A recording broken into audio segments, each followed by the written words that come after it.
Alan Lichtman, he's a presidential historian and history professor at American University in Washington. Professor, your thoughts on Joe Biden's speech last night? Well, I thought it was the best of Joe Biden. You know, the bar was set very low for him, including by the Trump forces. And he leaped far over that bar. It was a speech that was genuine, that was warm, but at the same time forceful. He didn't blink at the challenges facing America. He laid out enough specific plans to put meat on the bones of the Biden candidacy. And above all, he shattered what had been the key Trump argument against him, that this guy is too old, too feeble, too demented to take on leadership. That argument is gone. It was gone in part because it was a virtual format, though. Did this work in his favor? Absolutely. I love the virtual format. I've been to conventions. They don't nominate the president anymore. They are basically venues for the delegates to party. Think of the carbon footprint that was saved by having virtual conventions. It also makes it so much easier to follow the secondary speeches, which get completely lost in the din of an in-person convention. We would never have experienced that incredible moving moment of that young boy who was mentored on his stuttering by Joe Biden in an ordinary convention. Think of the money that's saved that could be put to other ends. I love it. I think that's the wave of the future.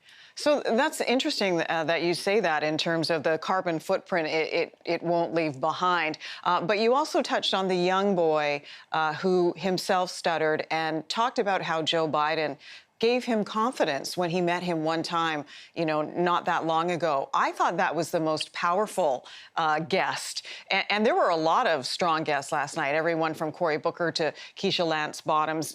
Did they say anything, though, about Joe Biden that we didn't know before? I don't think they said anything we didn't know before, but you got to understand, yes, Joe Biden has been around for a very long time, but the great majority of the people don't really know who Joe Biden is. And I think this was an incredibly important introduction to America of a Joe Biden who is simultaneously compassionate and empathetic, but also tough and right on point. He spared nothing in his criticisms of Donald Trump last night. He, did not pull punches. And the issue, though, for the Democrats is to get the vote out, because they still, Hillary Clinton had 3 million more votes than Donald Trump last time around, but still lost the election. So how are they going to ensure that doesn't happen again? Well, you heard Hillary Clinton say this can't be another shoulda, woulda, coulda election. I think the Democrats have to have a really passionate and organized get out the vote and registration drive campaign. It doesn't really matter that Joe Biden is not going to be personally campaigning. The campaigning on the virtual screen is very, very effective.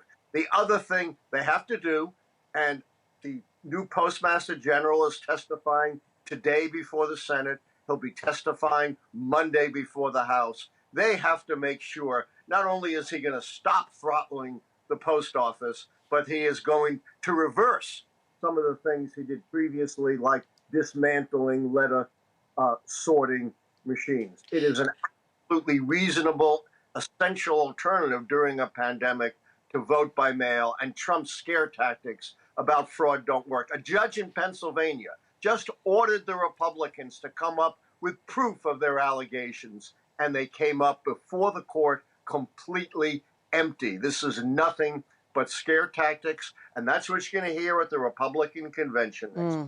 That is a lot of scare. That is indeed what we will look for. Alan Lichtman, history professor at American University. Always good to have you on. Thank you, sir. Take care.